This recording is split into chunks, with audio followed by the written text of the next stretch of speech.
Hello दोस्तों, आप सभी कैसे हैं। आज फिर आपके साथ आए हैं एक नए वीडियो में, जो कि टीजीटी पीजीटी कला से संबंधित है। इसे आप टेस्ट पेपर या अभ्यास प्रश्न पत्र कह सकते हैं।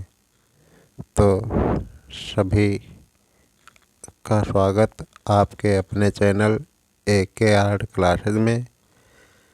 आज मैं आपको जो प्रश्न बताने जा रहा हूँ, इसमें से कुछ प्रश्न जो हैं वह टीजीटी पीजीटी कला या कला से संबंधित किसी भी प्रकार की परीक्षा देने वाले विद्यार्थियों के लिए बहुत ही महत्वपूर्ण हैं।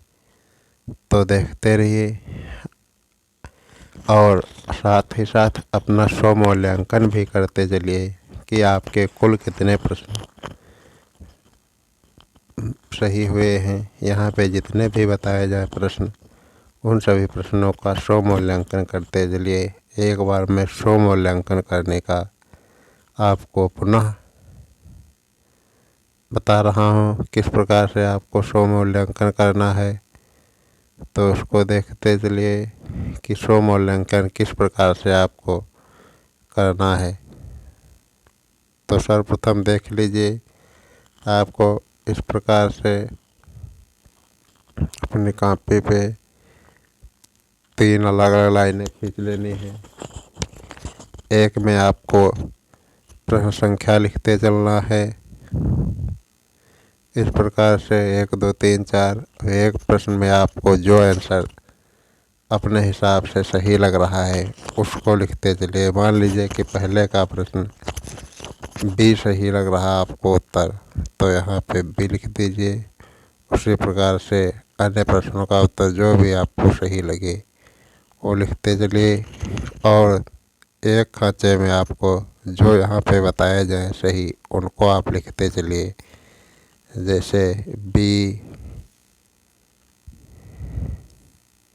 डी, सी, ए, इस प्रकार से। फिर आप टोटल प्रश्न संख्या नीचे नोट कर लीजिए कि कुल कितने प्रश्न हुए और आपके सही उत्तर देख लीजिए हमारे कितने हैं। और यहाँ जो बताए गए सही उत्तरों में से, उनमें से आप अपने उत्तर घटा सकते हो कि हमारे कितने सही हुए और यहाँ पे कितने थे।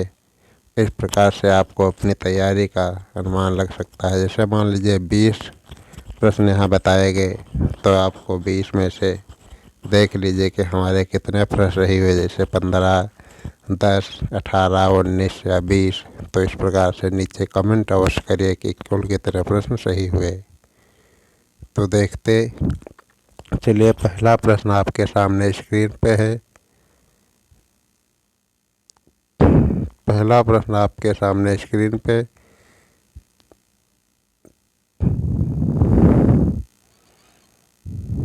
तो पहले मैं इन सभी को डिलीट कर रहा हूँ। फिर देखिए, पहला प्रश्न पूछ रहा है आपसे संगीत सम्राट, प्रश्न नंबर 1। साथ ही साथ मैं प्रश्न संख्या इधर लिखते चल रहा हूँ। तो पहला प्रश्न पूछ रहा है कि संगीत सम्राट तानसेन के गुरु कौन थे। जो संगीत सम्राट यानी तानसेन जो थे, उनके गुरु कौन थे। ऑप्शन में नाम दिया है रामदास और रामानंद, हरिदास और रामानुज। तो यह प्रश्न बहुत ही महत्वपूर्ण, क्योंकि कई बार परीक्षाओं में पूछा जा चुका है टीजीटी की पीजीटी की परीक्षा में कि संगीत तानसेन के गुरु कौन थे। तो सही उत्तर, पहले प्रश्न का सही उत्तर बी, हरिदास। संगीत सम्राट तानसेन के गुरु हरिदास थे। उसके बाद देखें प्रश्न नंबर 2 आपके सामने स्क्रीन पे। दूसरा प्रश्न पूछ रहा है सिख धर्म के प्रवर्तक गुरु नानक देव का जन्म कहाँ हुआ था। सिख धर्म के प्रवर्तक गुरु नानक देव जी का पूछ रहा है जन्म किस स्थान पे हुआ या कहाँ हुआ था। तो विकल्प में अमृतसर, आनंदपुर, और विकल्प में पटना साहिब और तालबंडी। तो सही उत्तर प्रश्न के अनुसार सिख धर्म के प्रवर्तक गुरु नानक देव का जन्म कहाँ हुआ था। सही उत्तर ऑप्शन संख्या सी, तालबंडी। उसके बाद देखिए यह प्रश्न नंबर दूसरा था। अब प्रश्न नंबर तीसरा आपके सामने स्क्रीन पे।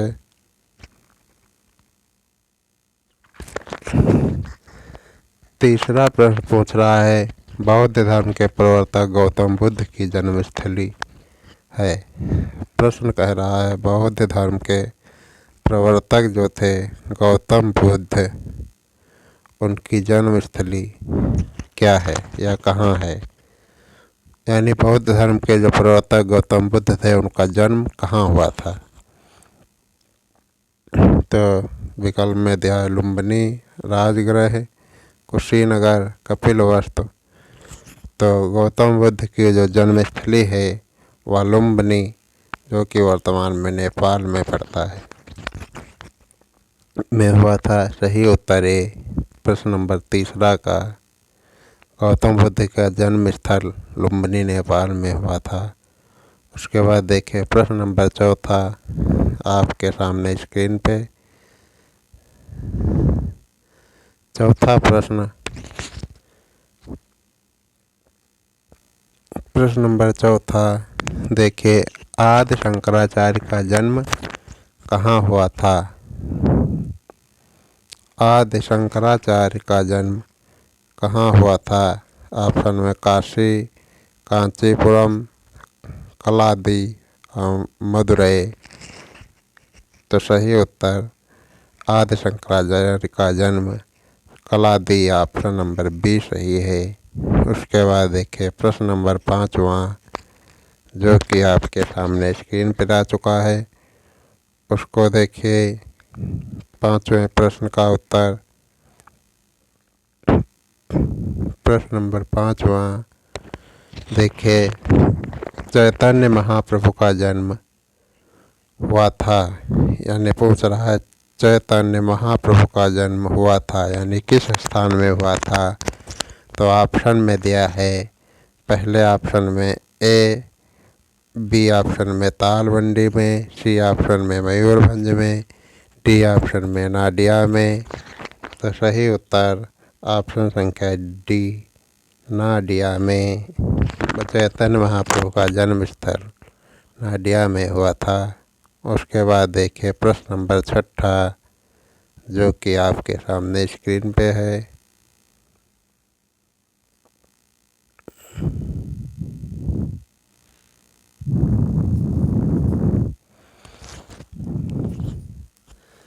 छठा प्रश्न पूछ रहा है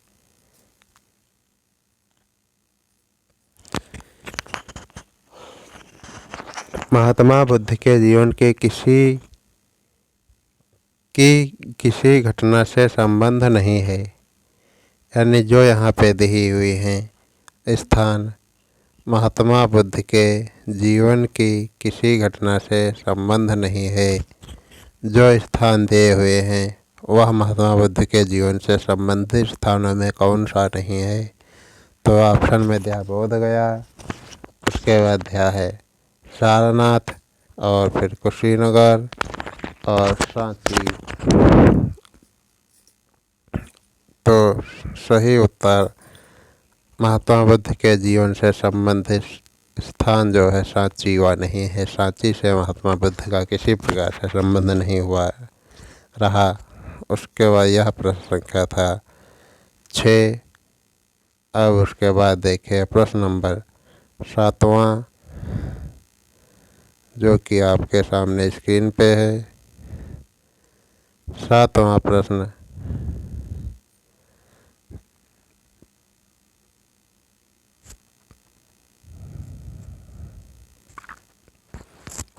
प्रश्न नंबर 7वां पूछ रहा है,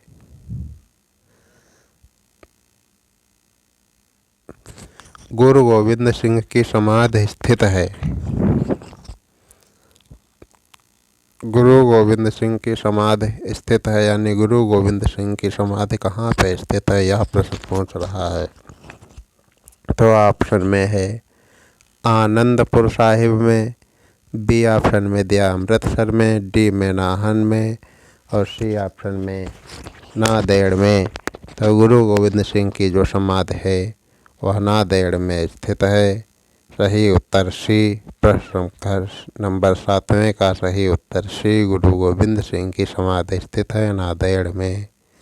उसके बाद देखें प्रश्न नंबर 8वां, जो कि आपके सामने स्क्रीन पे आ चुका है। तो 8वें प्रश्न को देखते चलिए और साथ ही साथ उसका उत्तर नीचे कमेंट करते चलिए। प्रश्न पूछ रहा है, संगीतज्ञ एवं ध्रुपद गायकी के जन्मदाता तानसेन को संगीतज्ञ एवं ध्रुपद गायकी के जन्मदाता तानसेन को जो उपाधि है कंठाभरणवाणी विलास की उपाधि किसने दी थी? तो क्या है,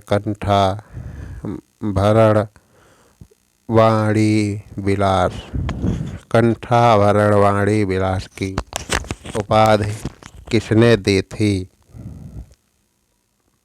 जो संगीतज्ञ एवं ध्रुपद गायकी के जन्मदाता तानसेन है, उनको यह उपाधि किसने प्रदान की थी? ऑप्शन में दिया है बाबर, फिर बैरम खां, फिर अकबर, जहांगीर। यह जो उपाधि है तानसेन को, वह अकबर ने दी थी। उसके बाद देखिए प्रश्न नंबर 9वां आपके सामने स्क्रीन पे आ चुका है। प्रश्न नंबर 9वां आपके सामने स्क्रीन पे आ चुका है। 9वां प्रश्न पूछ रहा है, ज्ञान प्राप्त से महावीर का नाम क्या था? ज्ञान प्राप्त से पूर्व महावीर का नाम क्या था? यानी ज्ञान प्राप्त करने से पूर्व महावीर को किस नाम से जाना जाता था?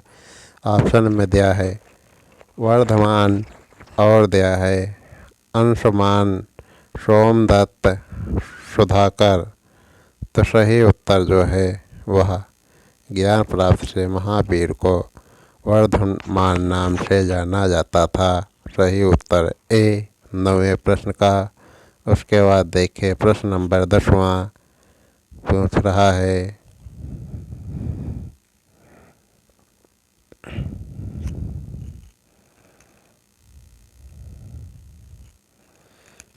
प्रश्न नंबर 10वां पूछ रहा है।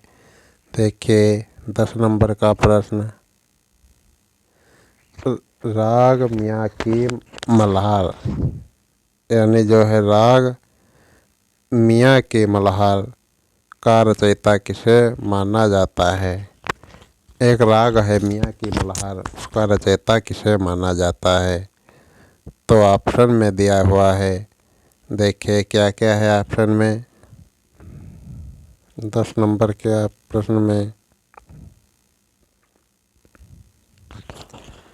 जो राग है मियाँ की मल्हार, उसके रचयिता किसे माना जाता है? ऑप्शन में दिया बैजू बावरा, स्वामी हरिदास, अमीर खुसरो और तानसेन। सही उत्तर जो है प्रश्न नंबर पहले का ऑप्शन संख्या ए सही है। तानसेन, जो मियाँ की मल्हार राग है उसके रचयिता तानसेन। ऑप्शन नंबर ए सही है, तानसेन। उसके बाद देखिए प्रश्न नंबर 11वां, 11 नंबर का प्रश्न आपके सामने स्क्रीन पे आ चुका है। तो 11 नंबर का प्रश्न पूछ रहा है, मुखौटा नृत्य का संबंध किस नृत्य शैली से है? मुखौटा नृत्य का संबंध किस नृत्य शैली से है? यानी मुखौटा नृत्य का संबंध किस नृत्य शैली से है? ऑप्शन में दिया है कथकली से और ऑप्शन में दिया है कुचिपुड़ी से और ऑप्शन में दिया है ओडिसी से और ऑप्शन दिया है मणिपुर से। सही उत्तर जो है आप मुखौटा नृत्य का संबंध किस नृत्य शैली से है? ऑप्शन नंबर ए सही है, कथकली नृत्य से।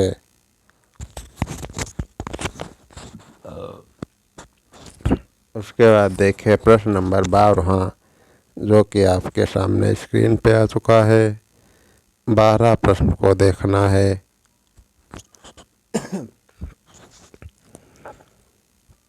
प्रश्न नंबर 12 को देखिए। 12 नंबर पूछ रहा है शादिर किस नृत्य शैली का प्राचीन नाम है? जो यह नाम है शादिर, यह किस नृत्य शैली का प्राचीन नाम है? तो शादिर जो है वो प्राचीन में किस नृत्य शैली को नाम से जाना जाता था? ऑप्शन में दिया है कथक और दिया ओडिसी, फिर सी भरतनाट्यम और डी मोहिनीअट्टम। तो सही उत्तर शादिर किस शैली का प्राचीन नाम है? भरतनाट्यम का। उसके बाद प्रश्न नंबर 13 देखिए आपके सामने स्क्रीन पे आ चुका है। 13 नंबर का प्रश्न पूछ रहा है निम्नलिखित में से कौन सा एक शास्त्रीय नृत्य नहीं है?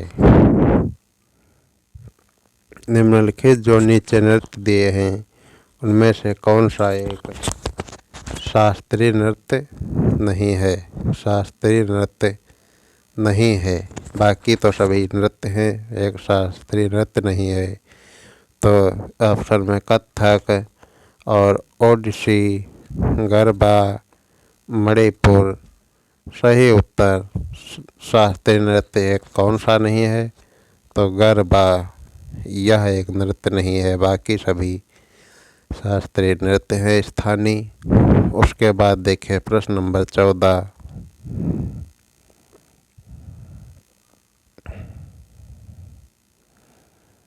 14 नंबर का प्रश्न पूछ रहा है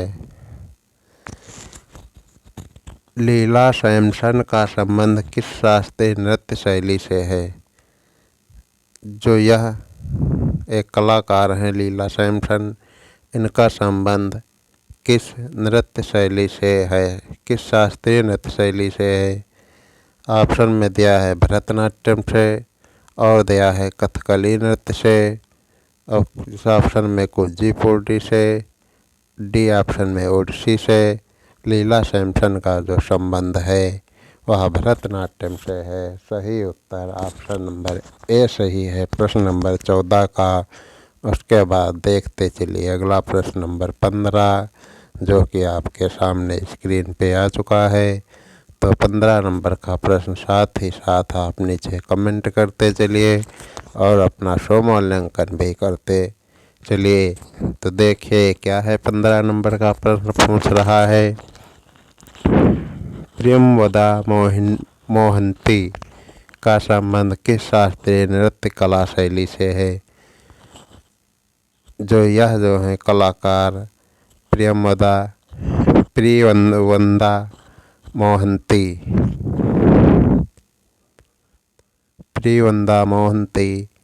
इनका संबंध जो है किस शास्त्रीय नृत्य कला शैली से है?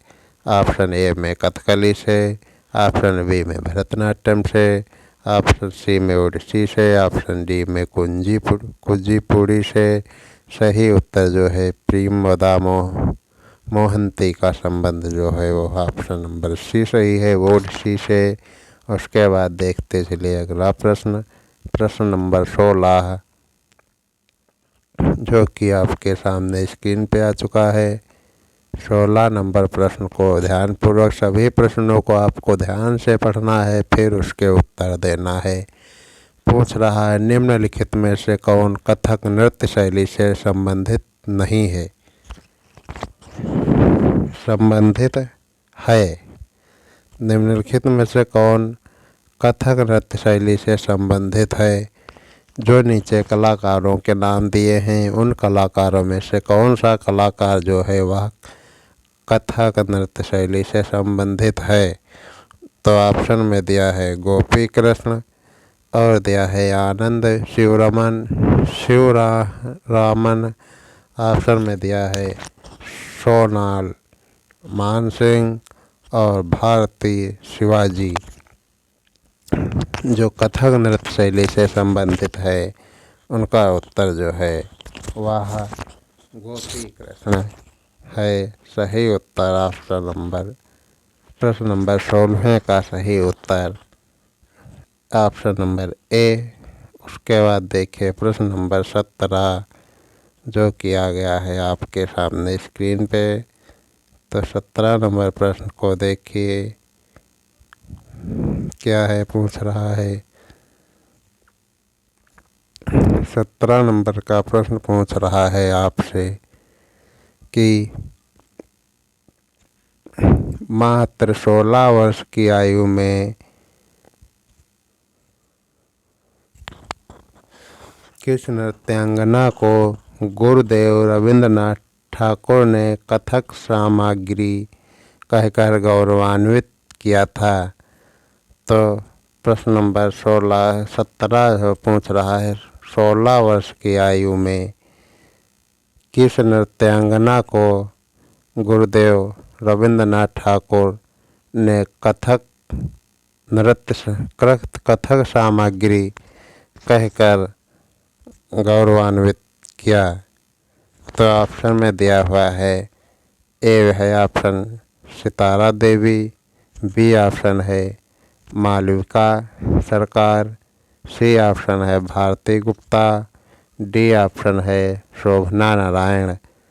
तो प्रश्न कह रहा है मात्र 16 वर्ष की आयु में किस नृत्यांगना को गुरुदेव रविंद्रनाथ ठाकुर ने कथक सामग्री कहकर गौरवान्वित किया था? सही उत्तर जो है यह सितारा देवी है। बहुत ही महत्वपूर्ण प्रश्न है, इसे आप डबल स्टार लगा लीजिएगा। बहुत ही ध्यानपूर्वक पढ़ते चलिए। उसके बाद प्रश्न नंबर 18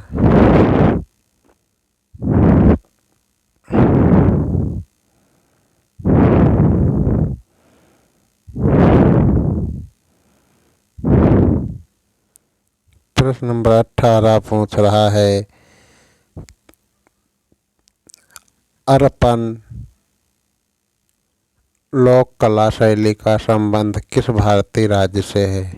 यह जो अर्पण लोक कला है इसका संबंध किस भारतीय राज्य से है? प्रश्न 18 है। तो देखिए ऑप्शन में क्या दिया है।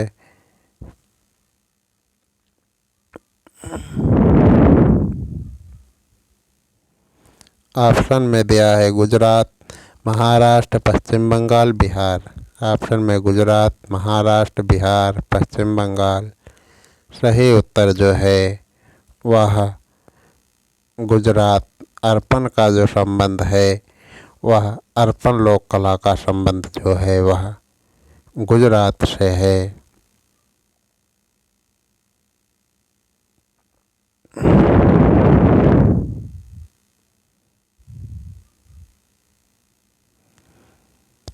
उसके बाद देखिए अगला प्रश्न। प्रश्न नंबर 19वां।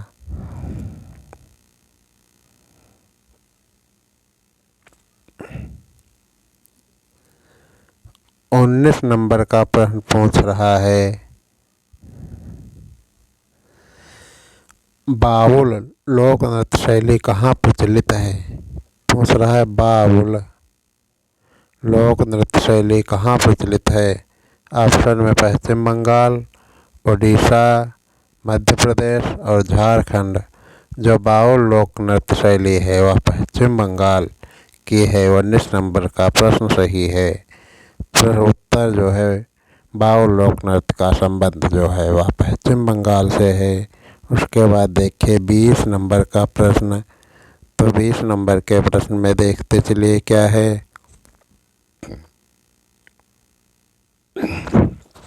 20 नंबर प्रश्न पूछ रहा है लोक नृत्य लंबाडी किस राज्य से संबंधित है? 20 नंबर का प्रश्न पूछ रहा है, लोक नृत्य लंबाडी का संबंध किस राज्य से संबंधित है? तो ऑप्शन में गुजरात, महाराष्ट्र, तमिलनाडु और आंध्र प्रदेश सही उत्तर। लंबाडी लोक नृत्य का संबंध जो है वो आंध्र प्रदेश से है। उसके बाद देखिए प्रश्न नंबर 21 जो कि आपके सामने आ चुका है।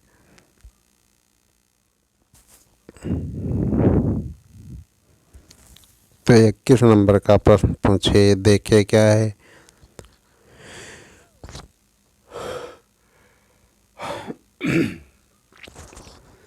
21 नंबर का प्रश्न पूछ रहा है, जात्रा कहाँ का प्रमुख लोक नृत्य है? प्रश्न क्या कह रहा है?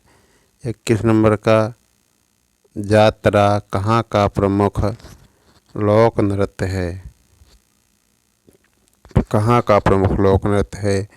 ऑप्शन में दिया है, ए ऑप्शन कह रहा है पश्चिम बंगाल का, बी ऑप्शन कह रहा है बिहार का और सी ऑप्शन कह रहा है पंजाब का और डी ऑप्शन में है उड़ीसा का। सही उत्तर जो है वह पश्चिम बंगाल है। ए यात्रा का जो संबंध है यात्रा लोक नृत्य का वह पश्चिम बंगाल से है।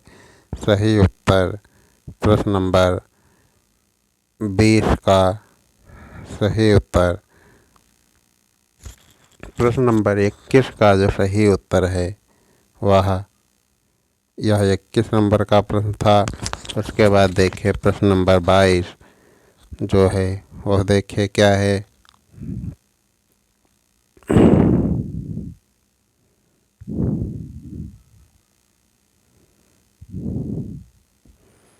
बाईस नंबर प्रश्न पूछ रहा है, काडाम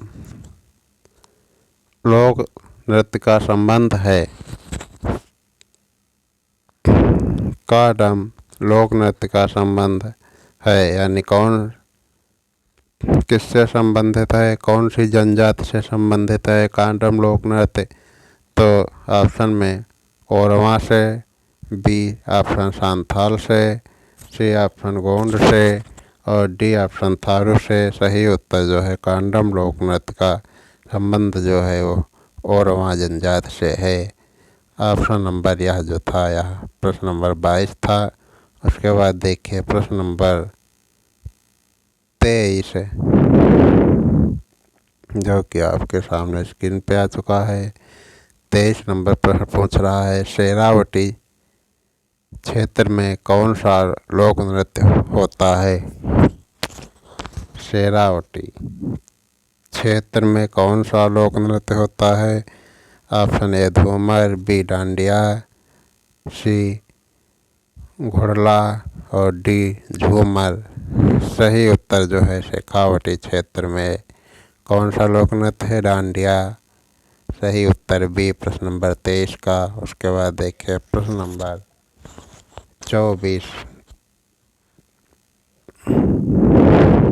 24 नंबर का प्रश्न आ चुका है आपके सामने। 24 नंबर प्रश्न पूछ रहा है, लोक नृत्य करने वाले को क्या कहा जाता है? बहुत ही महत्वपूर्ण प्रश्न है, इसे आपको डबल स्टार लगा के रखिए क्योंकि यह प्रश्न आने की बहुत ही संभावना है। तो 24 नंबर का प्रश्न पूछ रहा है, लोक नृत्य करने वालों को क्या कहा जाता है? यानी लोक नृत्य जो करते हैं उसको क्या कहा जाता है? ऑप्शन ए में लौकिक, ऑप्शन बी में लोगों के साथ नाचना, ऑप्शन सी में लोक नृत्यक, ऑप्शन डी में लोक नायक। तो सही उत्तर जो है वो लोक नृत्य करने वाले को लोक नृत्यक कहा जाता है। सही उत्तर सी। उसके बाद देखिए प्रश्न नंबर 25 नंबर प्रश्न देखिए क्या है। 25 नंबर प्रश्न पूछ रहा है, निम्नलिखित में से युद्ध संबंधित नृत्य कौन सा है? जो नृत्य है उसमें से युद्ध से संबंधित नृत्य कौन सा है? ऑप्शन में कथकली, और दिया मेघालय का बम्बू नृत्य, मयूरभंज का छाओ नृत्य, पंजाब का भांगड़ा नृत्य। जो युद्ध से संबंधित नृत्य है वह मेघालय का बम्बू नृत्य है। ऑप्शन नंबर 25 का प्रश्न का सही उत्तर ऑप्शन नंबर बी, मेघालय का बम्बू नृत्य का संबंध जो है वह युद्ध संबंधित नृत्य से है। उसके बाद देखिए 26 नंबर प्रश्न।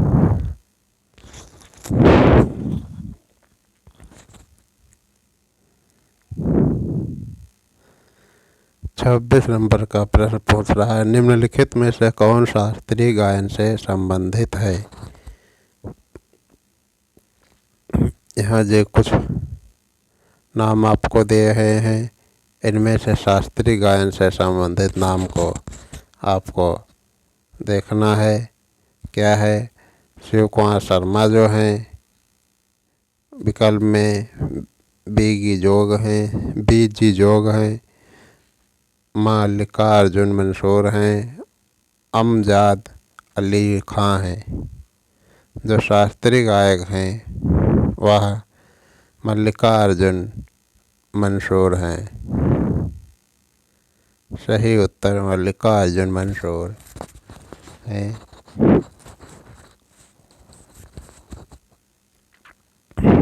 उसके बाद देखिए क्या है, यह जो 26 नंबर का प्रश्न था। उसके बाद देखिए 27 नंबर के प्रश्न को।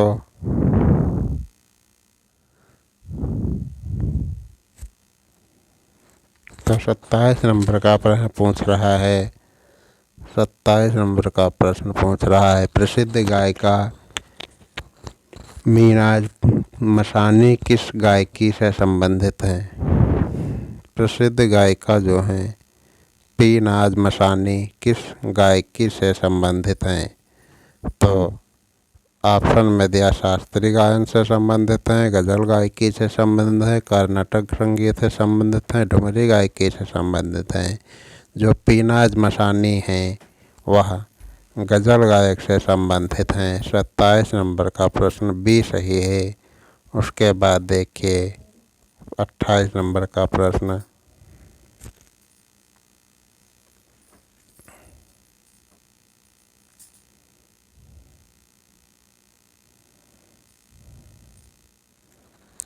अट्ठाईस नंबर का प्रश्न पूछ रहा है,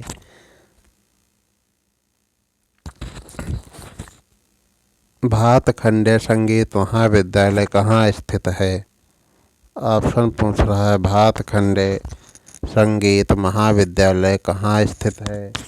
तो ऑप्शन में दिया हुआ है, ए में लखनऊ, बी में अहमदाबाद, डी में इलाहाबाद और सी में चंडीगढ़। जो भातखंडे संगीत महाविद्यालय का संबंध जो है वह लखनऊ से है। उसके बाद देखिए प्रश्न नंबर अगला, अब 29 नंबर का प्रश्न देखिए। 29 नंबर का प्रश्न, उसके बाद पहले वह 28 नंबर का प्रश्न था। 29 नंबर का प्रश्न पूछ रहा है, अमीर खुसरो का नाम किस वाद्य यंत्र के आविष्कारक के रूप में जाना जाता है। जो अमीर खुसरो हैं उनका नाम किस वाद्य यंत्र के आविष्कारक के से संबंधित है। यह प्रश्न बहुत ही महत्वपूर्ण है। इस प्रश्न को आपको भली प्रकार से याद करना है क्योंकि यह प्रश्न पूछा भी जा चुका है। तो अमीर खुसरो का जो संबंध है वह किस वाद्य यंत्र के आविष्कारक से है। सितारा से, तबला से, सरोद से, शहनाई से। जो है अमीर खुसरो को सितारा वाद्य यंत्र का आविष्कारक माना जाता है। सितारा को अमीर खुसरो का आविष्कार माना जाता है। प्रश्न नंबर 29 का सही उत्तर ए, अमीर खुसरो का नाम किस वाद्य यंत्र के आविष्कारक से संबंधित है। सही उत्तर ए, सितार से। उसके बाद देखिए 30 नंबर का प्रश्न। तो 30 नंबर का प्रश्न पूछ रहा है, नीरू स्वामी पिल्लई संबंधित हैं। 30 नंबर का प्रश्न पूछ रहा है, 30 नंबर का प्रश्न पूछ रहा है, नीरू स्वामी पिल्लई संबंधित हैं। कहाँ से संबंधित हैं? तो वह यानी नीरू स्वामी जो संबंधित हैं वह कौन से वाद्य यंत्र बजाने से संबंधित हैं? यह एक कलाकार हैं। नीरू स्वामी पिल्लई यह किस वाद्य यंत्र से संबंधित हैं? ऑप्शन में है वायलिन से संबंधित हैं, ऑप्शन में है बीड़ा से हैं, ऑप्शन में है नादस्वरम से हैं और ऑप्शन में तबला से हैं। सही उत्तर जो है वह सी नादस्वरम से है। फिर नीरू स्वामी पिल्लई का संबंध जो है वह नादस्वरम से है। उसके बाद देखिए प्रश्न नंबर 31।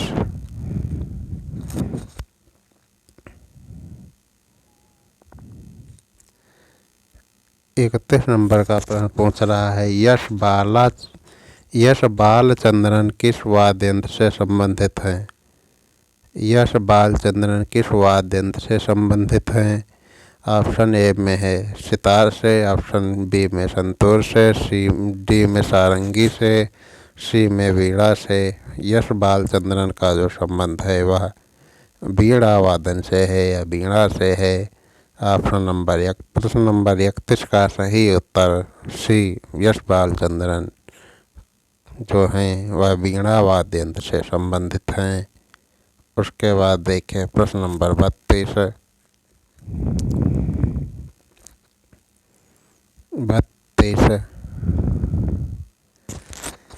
वह वाद्य यंत्र जिस पर उस्ताद अजमत अली खां ने निपुणता हासिल की थी,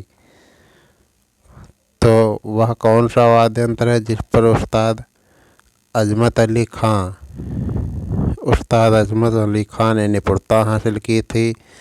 तो सितार से, शहनाई से, सरोद से, वायलिन से। सही उत्तर उस्ताद अजमत अली खां का जो संबंध है वह सरोद वादन से है, सरोद से है।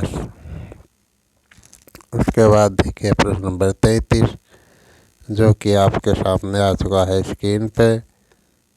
33 नंबर का प्रश्न पूछ रहा है, मोहन वीणा का आविष्कारक किसे माना जाता है? तो 33 नंबर का प्रश्न पूछ रहा है, मोहन वीणा का आविष्कारक मोहन वीणा का आविष्कार किसने किया था, या मोहन वीणा का आविष्कारक किसे माना जाता है, या मोहन वीणा की खोज किसने की थी? किसी भी प्रकार से प्रश्न आ जाए तो आपको कंफ्यूज वहाँ पे नहीं होना है। तो देखिए उसके बाद उत्तर में क्या क्या दिया है। मोहन वीणा का आविष्कार जो है वह किसने किया था? ऑप्शन में है पंडित रविशंकर ने, ऑप्शन में दिया है चतुर मलिक ने, ऑप्शन में दिया है अलाउद्दीन ने, ऑप्शन में दिया है मनमोहन भट्ट ने। तो सही उत्तर जो है 33 का मनमोहन भट्ट।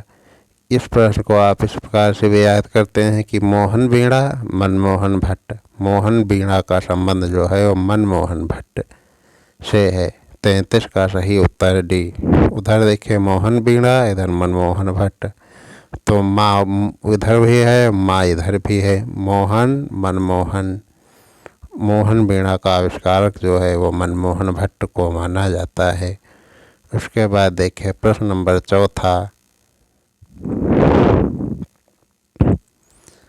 4 नंबर का प्रश्न पूछ रहा है। 4 नंबर का प्रश्न पूछ रहा है आपसे। 4 नंबर का प्रश्न क्या पूछ रहा है, निम्नलिखित कलाकारों में कौन तबला से संबंधित होने के लिए प्रसिद्ध है। यानी जो कलाकार नीचे देव हैं उसमें तबला से संबंधित कौन सा कलाकार है। ऑप्शन में दिया अली अकबर खान, ऑप्शन में दिया बिस्मिल्लाह खान, ऑप्शन में दिया विलायत खान और ऑप्शन में दिया है गुदई महाराज। तो सही उत्तर जो है वह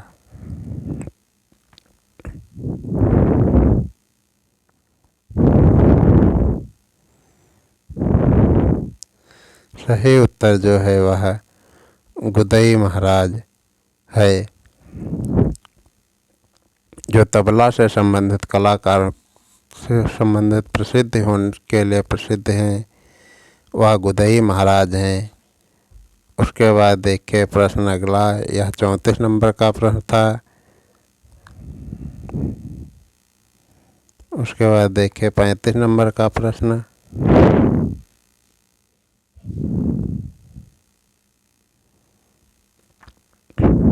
पैंतीस नंबर का प्रश्न पूछ रहा है, सितार का जनक निम्नलिखित में से किसको माना जाता है।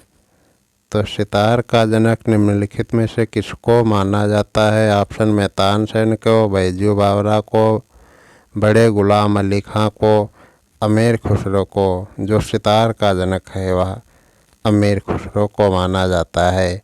35 नंबर का प्रश्न का सही उत्तर सी, सितार का जनक अमीर खुसरो को माना जाता है। उसके बाद देखिए 36 नंबर का प्रश्न।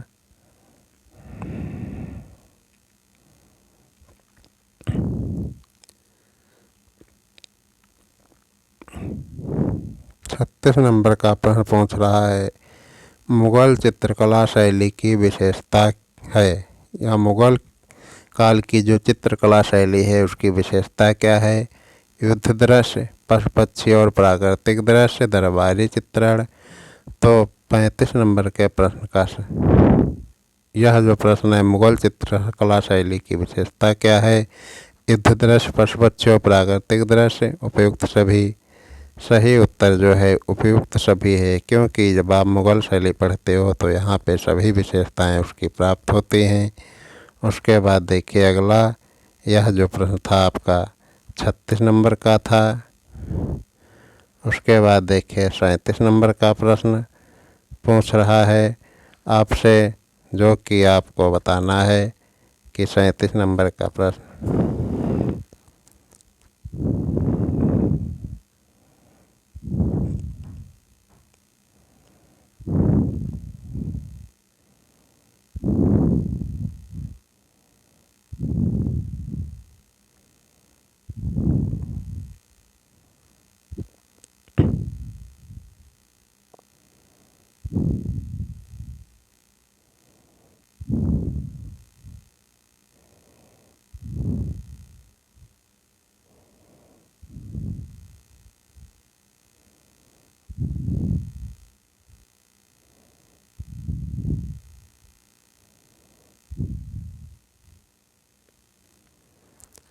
उसके बाद देखिए 37 नंबर का प्रश्न जो है वह पूछ रहा है, सुप्रसिद्ध चित्र बनी ठनी किस शैली पर आधारित है।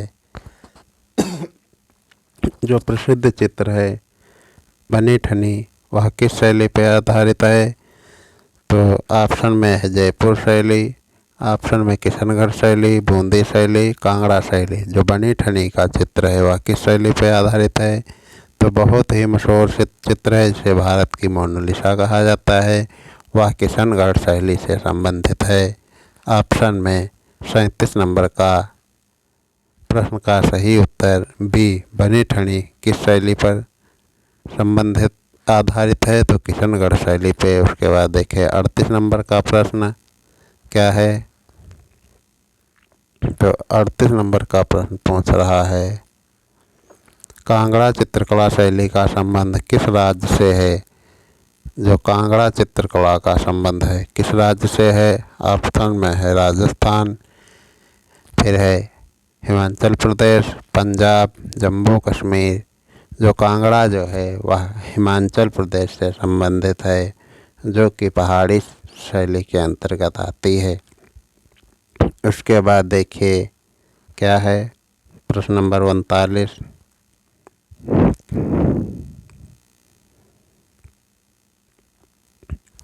39 नंबर का प्रश्न पूछ रहा है, अमृत नामक चित्र का चित्रांकन किसने किया। जो अमृत नाम का चित्र बनाया गया उसका चित्रांकन किसने किया है। ऑप्शन में नंदलाल बोस, जामिनी राय, रविंद्रनाथ ठाकुर या टैगोर, सतीश गुजराल। तो अमृत नामक चित्र का चित्रांकन जो है वह रविंद्रनाथ ठाकुर या इन्हें रविंद्रनाथ टैगोर भी कहा जाता है, उन्होंने बनाया था। उसके बाद देखिए प्रश्न नंबर 40।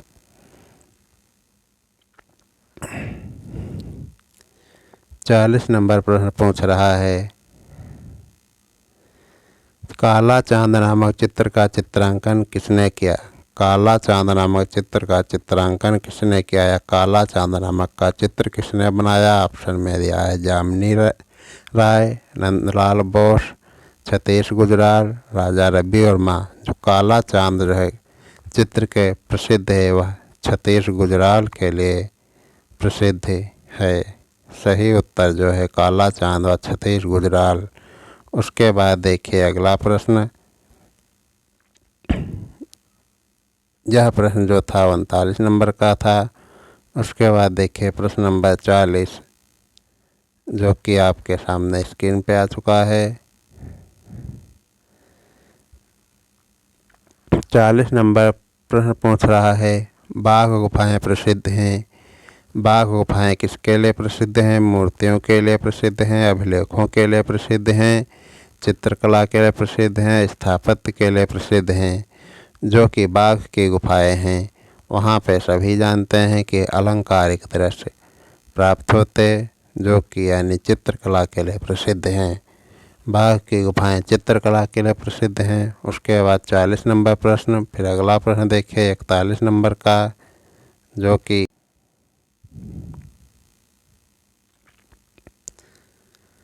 तो आज के वीडियो में इतने ही प्रश्न। जल्द ही आपको मिलेंगे एक अगले वीडियो में। तब तक के देखते रहिए आप अपना चैनल AK आर्ट क्लासेज।